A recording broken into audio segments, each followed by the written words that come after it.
Hello and welcome back to the Lattes and Llamas Knitting Academy.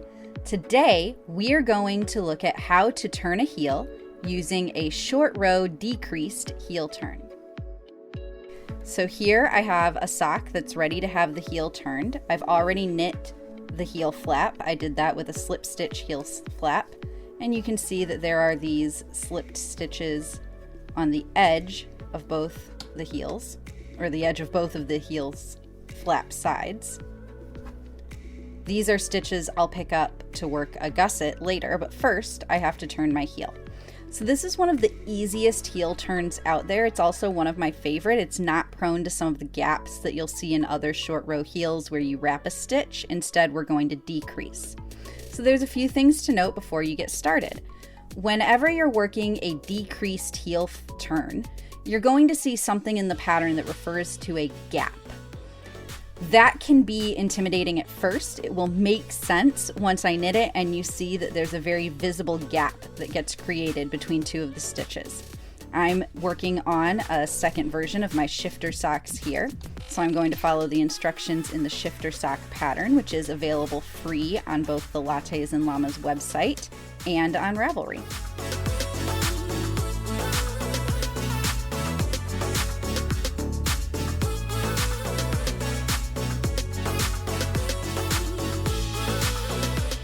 So looking at my instructions, for my size, I'm going to slip one stitch, that's continuing that slip stitch edge, and then I'm going to knit 18, and that's where I'm going to start my heel turn. So I'm slipping one, and I'll knit 18. 1, 2, 3, 4, 5, 6, 7, 8, 9, 10, 11, 12, 13, 14, 15, 16, 17, 18. Ha ha ha. 18 stitches knit. All right. The next part of the instruction is to work a decrease. I'm going to do the slip, knit, slip, decrease. There's two ways to approach that. You can slip a stitch, knit, and pass the slip stitch over, or you can slip two stitches and then knit them together through the front loop. Either way is going to have the same effect of a decrease that slants to the left. I'm going to knit one and turn. This is what makes it a short row. So you can see that I still have stitches unworked on the needle. I'm going to stop, turn, and start a new row right here without working these stitches. It's a short row because I'm stopping short of the end. All right? So then the next instruction on the wrong side, I'm going to slip one stitch with my yarn in front, and I'm going to purl 7.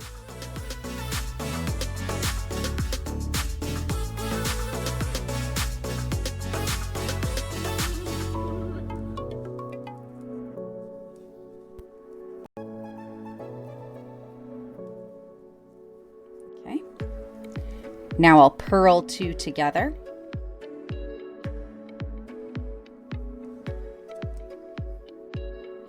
Purl 1 and turn. And again, whichever pattern you're working is going to tell you how many stitches to knit or to purl before your turn. But now you can start to see what I mean about the gap. See that large gap created between that purl 1 turn and that knit 1 turn? It's easily spotted once you get going.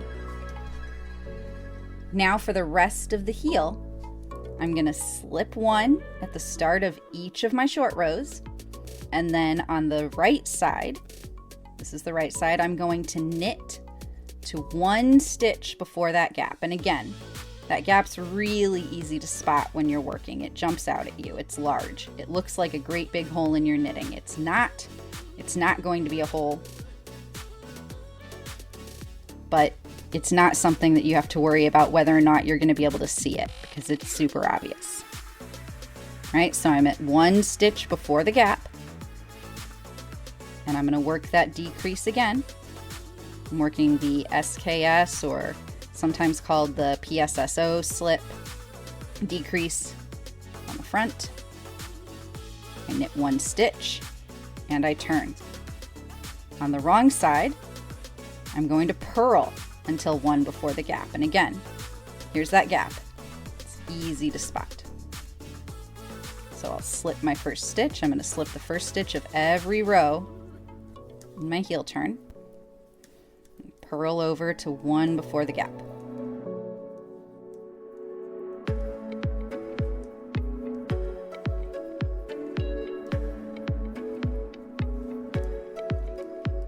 So here's my gap, here's the stitch right before it.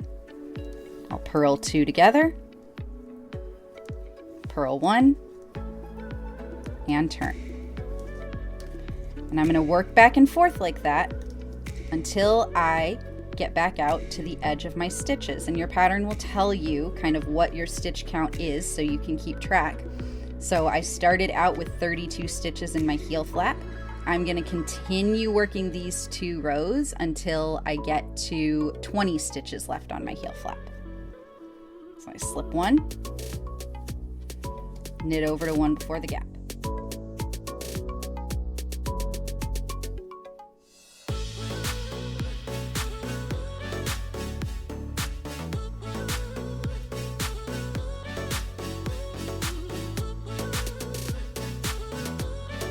Work my decrease, knit 1, and turn. Again on the other side, now I'm purling. I'm going to slip 1 stitch, purl to 1 before my gap.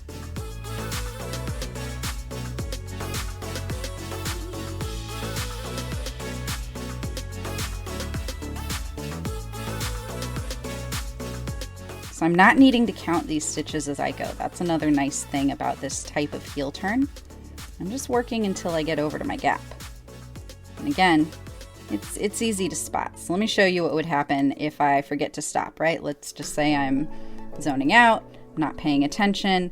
I go all the way over to the gap, and now there's this huge space between my needles. It feels like a dropped stitch. You'll notice it and you'll stop. So I'll just take that stitch back out because I'm going to purl together the stitch on each side of that gap.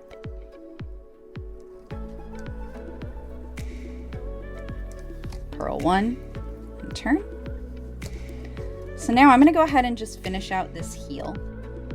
You can skip to the end if you want to see what the final thing looks like, but you can see here, it's not creating that big gap in my work, right? The gap's here between my slip stitches, but it's not down here on my heel, and you can already see it starting to take its shape.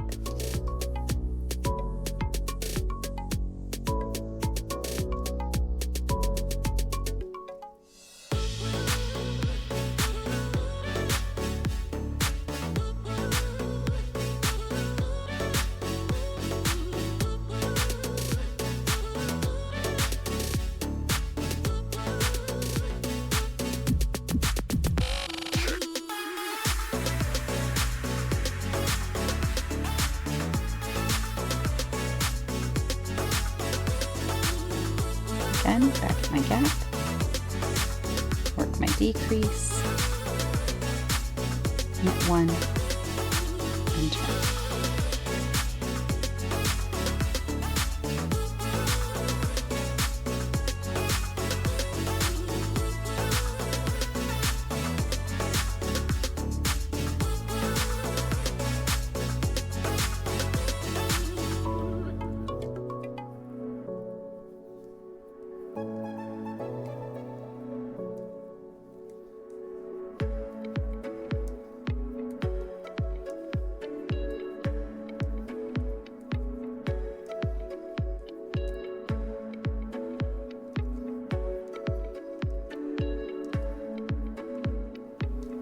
Every now and then when I'm working this kind of heel, I'll kind of do a spot check, make sure I haven't missed any of my decreases.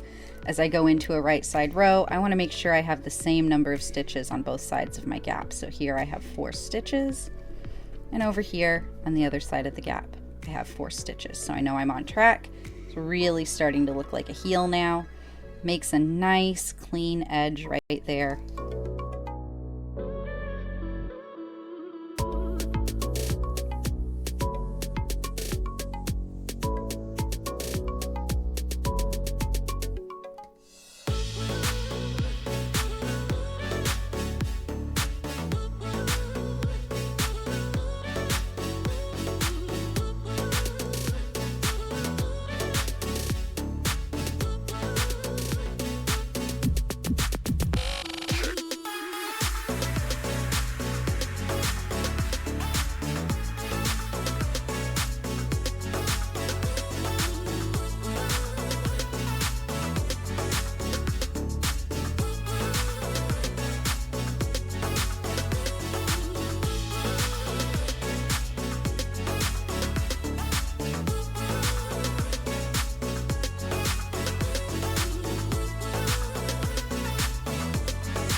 And as I get close to the edge, this is where I'm going to go ahead and take a moment and count my stitches.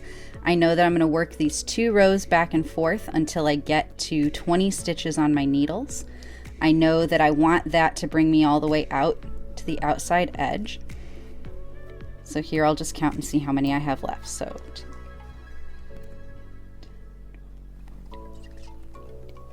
22. So I know I'm going to work one more repeat of those 2 rows with my decreases. So I slip 1.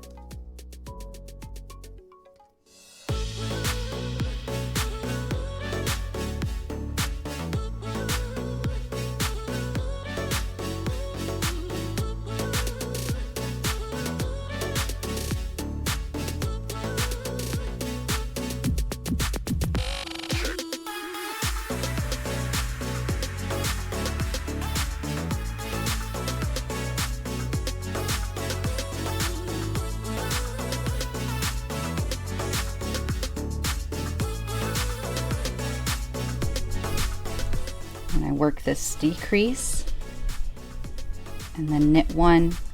I see that I've gotten back to the edge, so that's exactly what I want. I'll work it along the wrong side. We're always going to end this type of heel turn on a wrong side row, so that the first row of my gusset will start on a right side.